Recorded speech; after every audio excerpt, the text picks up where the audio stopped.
Jérôme. Qu'est-ce que le déphasage? Quel est le nom du gaz qui compose 20% de l'air? Quelle est la valeur de la pression atmosphérique au cœur d'un cyclone? Autant de questions qui posent problème. C'est la question la plus dure là? Je sais pas. Surtout sur le déphasage. Justement, on a un peu de mal à savoir ce que ça veut dire en fait. Je sais pas, on n'a pas répondu à beaucoup de questions. Donc, en fait, c'est beaucoup de questions sur la culture générale et sur la science. C'est vraiment difficile et qu'en fait on s'est même pas entraîné pour faire ça, on s'est pris à la dernière minute, donc là on est un peu galère pour trouver les réponses. Beaucoup de questions donc on n'est pas la réponse en fait.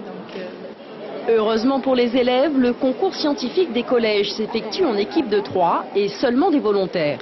C'est un choix, déjà c'est pas une obligation, donc on s'est inscrit pour réussir à quand même avoir des connaissances en sciences de la vie et de la Terre.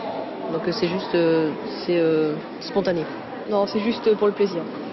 On voulait voir si on était capable de le faire. On voulait tester nos connaissances. Voilà. Pour avoir ces connaissances, 4 thèmes étaient en préparation: l'incendie de l'hôpital Taoné, les économies d'énergie, les cyclones et les tremblements de terre. On a un sujet ici avec plusieurs questions, donc QCM, énigmes, etc. Ils ont effectivement 1 heure pour répondre à des questions de par leur connaissance et puis en cherchant un peu, donc c'est la culture générale scientifique. Je pense que c'est plus une curiosité par rapport au monde qui nous entoure, les sciences sont partout et on espère en fait toucher un maximum d'élèves pour que ils puissent se tourner vers les sciences. On va arrêter l'épreuve. Après 1 heure d'épreuve, les jeux sont faits. 16 collèges de la Polynésie française et 147 équipes ont rendu leur copie. Les 10 meilleures équipes se retrouveront pour une grande finale le 13 mai prochain à Arouet.